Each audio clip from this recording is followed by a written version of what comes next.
Sharia es todo lo que un musulmán puede hacer y lo que no puede hacer. La religión cubre la vida entera del hombre, la política, la vida, la gestión de la familia y la muerte. Los clérigos deben constantemente revisar las sentencias religiosas, ya que el mundo todo el tiempo cambia. ¿Cómo se decide si algo se puede hacer o no se puede hacer? Más o menos como se decidía en el siglo VIII. La persona que decide es el mufti, la autoridad religiosa. El sabio musulmán emite una fatwa, una fatawi, una sentencia religiosa. El cadi es quien emite justicia en el espíritu de la sharia. Lo primero que debe hacer es fijarse si en el Corán aparece la norma. Si no aparece, que es muy probable, posee 4 estructuras para poder decidir. No puede saltearse ninguna. Lo primero, por supuesto, es revisar el Corán. La segunda fuente son los hadices, hadith, que son las historias de Mahoma. Él nos enseña cómo comportarnos, es la tradición del profeta, la sunat del Nabí. Por eso mismo existen tantas biografías sobre la vida de Mahoma. Su vida es el ejemplo a seguir por todo musulmán. El término hadith designa toda narración o relato referido al profeta Mahoma, directa o indirectamente, sobre lo que éste dijo, recomendado, ordenado, prohibido, enseñó o simplemente se vio que solía hacer, aunque no lo recomendara específicamente a sus seguidores. Hay incluso hadices en los cuales se narra simplemente que el profeta aprobó tácitamente cierta conducta en otros y en consecuencia tal conducta se vuelve vinculante para los musulmanes. Mahoma decía cosas diariamente que personas han escuchado o han visto hacer, pero que no son profecías recogidas en el Corán. Dichos hadices se recolectaron durante los siglos 8 y 9. Hay hadices con más prestigio y con menos, ya que son informaciones que se pasaron de boca a oreja. Todo hadice, tiene 2 partes. Uno es la tradición de quien entregó la información, ya que es necesario explicar de dónde sacaron tal información. Si se trata de una información que proviene del suegro de Mahoma, Abu Bakr, o de la esposa de Mahoma, de Aisha, es buena. Esto se llama isnad, es el soporte del mensaje, la cadena de traspaso de la información. Y luego, la segunda parte es el mensaje en sí, el matán. La crítica que se hace sobre el hadith es solo sobre la cadena de información. ¿Hasta cuándo es fiable lo que se dice?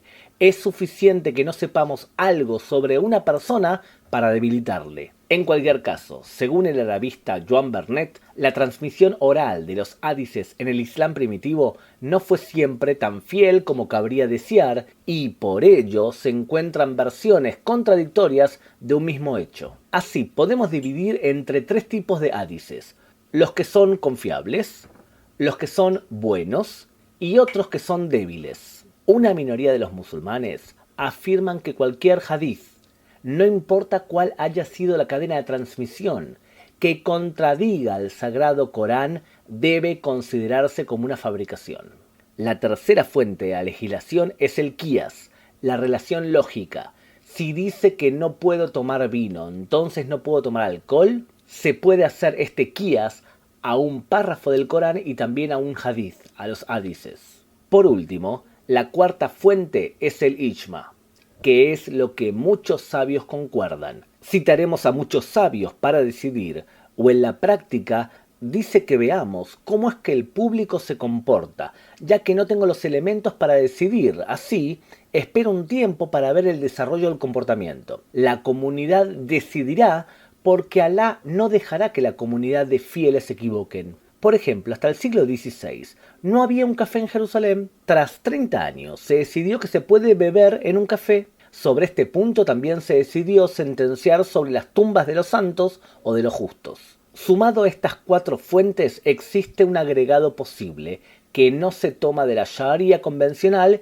y que es lo existente, o el urf. El Islam no siempre corta las costumbres que tenían esas culturas antes de ser conquistadas o convertidas a la religión. Por ejemplo, entre los beduinos existe la circuncisión femenina y el Islam no logra superar o erradicar esta costumbre, a pesar que durante sus últimos años los líderes más moderados del Islam la han prohibido. La ley islámica o sharia se divide en 5 categorías de normas. Primero, lo que es fared, hace, es obligación de hacer, por ejemplo, ayuna en el mes de Ramadán. Lo segundo es algo que es objetable, o que no hay argumentos fuertes para ser prohibido, por lo que las sanciones sobre una conducta sí son acordes. El tercer nivel son normas que son deseables. Lo cuarto es lo que está permitido y lo quinto es lo que es haram, no se debe hacer. Entre el siglo VIII y el X se desarrolló la Sharia en el Islam sunita bajo el imperio más modernista entre los musulmanes, la dinastía abbásida. Luego, debido al temor de la influencia extranjera y del sufismo, se desarrolló poco y nada. Ese desarrollo de la Sharia se llama ijtihad, es el esfuerzo de desarrollar la Sharia. En este proceso de recolección y de sentencia, no todos los sabios estaban de acuerdo, por lo que surgieron 4 escuelas de ley dentro del sunismo. Son 4 y no tienen jerarquía y las personas pueden comportarse de una forma de acuerdo a una escuela, pero en algunos temas pueden dirigirse a otra escuela. No es lo normal, pero a veces se hace. Por ejemplo, en herencias. Pueden dividirse en 2 grupos. Las escuelas que se basan en los textos puros y son más conservadoras y las que menos. Las que siguen fielmente al hadith en su versión conservadora son las escuelas hanbalitas y las malequitas. Las otras 2 corrientes sunitas son un poco más liberales y se basan en las interpretaciones. Ahl-Raid, los que siguen las ideas más libres, los intérpretes, y esos son los hanafitas y los shaafitas. Hanbalitas son por ejemplo los sauditas, y se calcula que son aproximadamente un 15% del Islam sunita. Los fieles malequitas, también otro 15%, se concentran en el norte de África especialmente. Además en el Cáucaso, Afganistán e India. Es posible generalizar y afirmar que los hanafitas son los más liberales y son la mayoría del mundo musulmán. Turquía, Israel, Irak, Líbano y la mayoría de los palestinos son hanafitas. Por último, los shaafitas, que los encontramos en Egipto y en Gaza, parte de Jordania y Sudán. Como hemos dicho, por el siglo X se cierran las puertas de la ijtihad y desde entonces el desarrollo de la ley es muy lento. ¿Por qué sucedió esto? Por la gran crisis política, por el desarrollo del chiismo, del sufismo y por el temor a las influencias extranjeras. Hasta el día de hoy sufre las consecuencias de estas decisiones ultraconservadoras. En el mundo chiita nunca hubo dicho cierre, siguió desarrollándose por lo que las ideas modernas y los adelantos tecnológicos penetran con más facilidad.